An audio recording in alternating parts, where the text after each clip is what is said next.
Good morning and welcome to Self Growth Uncensored. My name is Emma and today we're going to talk about what it means to fully love yourself.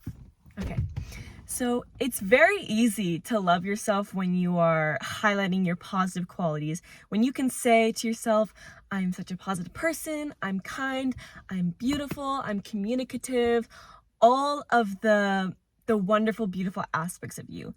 That is easy. I want to say easier for some people who are starting their self-love journey. It might begin with a little bit of resistance, but as time goes on and you continually practice your affirmations and your self-care practices, taking care of your body via exercise, meditation, your mind, taking care of your mind, all of that, it is much easier, I want to say. And that's just a story that it's easier, but what really leads to full self-love is accepting the bad qualities of you and the flaws and the insecurities, the anger, jealousy, sadness, depression, all of that.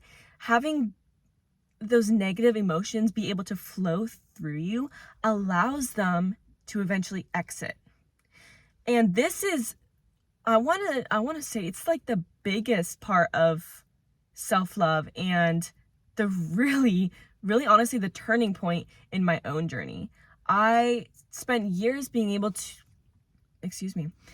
to speak positively about myself. I've always been that kind of person. However, there was some deep shame about certain aspects of myself that I didn't even know were there until I started journaling, and specifically with prompts of like, what am I afraid of other people finding out about me? What do I feel?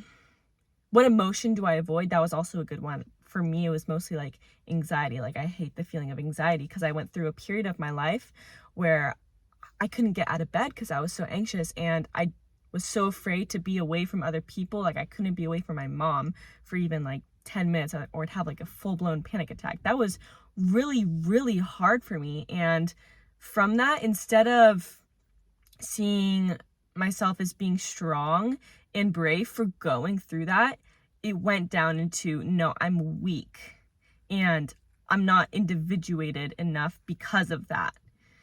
So having those subconscious beliefs and patterns in the back of my head has prevented me from being vulnerable and authentic with people.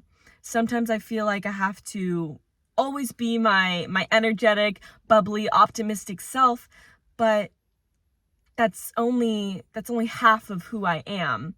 There's a shadow side to all of us, and we tend to repress that down because we have a level of guilt and shame, and how if you show those parts of yourself, or if you are vulnerable and express what you have gone through, what your struggles are, or that you're dealing with depression or anxiety, or you're not feeling good, that others won't accept you and that they're going to see you differently. That's the biggest thing. You're worried that people's opinions, once you show yourself who you are going to become negative. They're going to see you as lesser than, weaker, or not strong enough.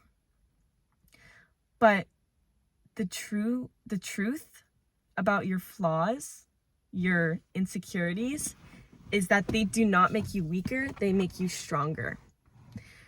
You can take any sort of pain that you've gone through in the past, and you can look at it and think, wow, what did I get about this? What have I learned from this? And I swear, I promise you, if you think about it enough, every failure or pain that you've gone through has brought up a lesson, an opportunity for learning and growth from that.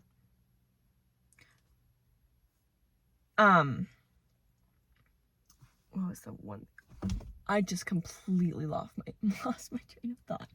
Anyway, it's all about perspective. If you want to, you can look at something that you went through and you can hold shame and guilt and resistance to that. That's going to bring up self-sabotaging behaviors, and it's going to block you from your potential.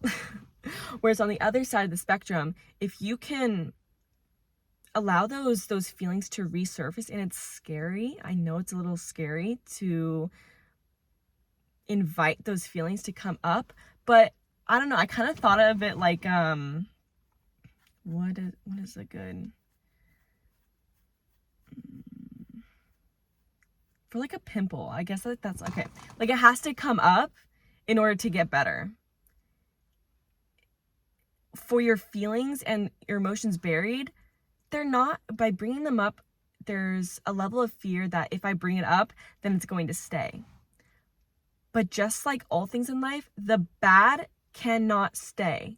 The good cannot stay either. There is no good or bad in this world. There's only energy. There's only frequency. We as humans like to put labels on good and bad emotions, like sadness, anger, jealousy, bad emotions, happiness, excitement, optimism, good happy emotions. And it's like, don't feel these. You only want to feel these. But if you're pushing down these, what you resist is going to persist, and you're going to get to a point, whether you want to or not, whether you are trying to allow yourself or not, it is going to come up. It's going to come up, and there's no stopping it. So you might as well allow it to come up in when it wants to. And by doing this, you're allowing that energy to flow through your body. Life is a cycle. It's all about balance. Because if you allow yourself to feel these emotions, you're gonna go through it. The only way past is through it. But then you're gonna come out the other side, and you're gonna go through another cycle of the happiness. Okay? Nothing can last forever. Everything is temporary in life, and change is the only constant. All we have is a bundle of present moments. The past doesn't exist. No. The past doesn't exist. The future doesn't exist either. All we have is a collection of present moments.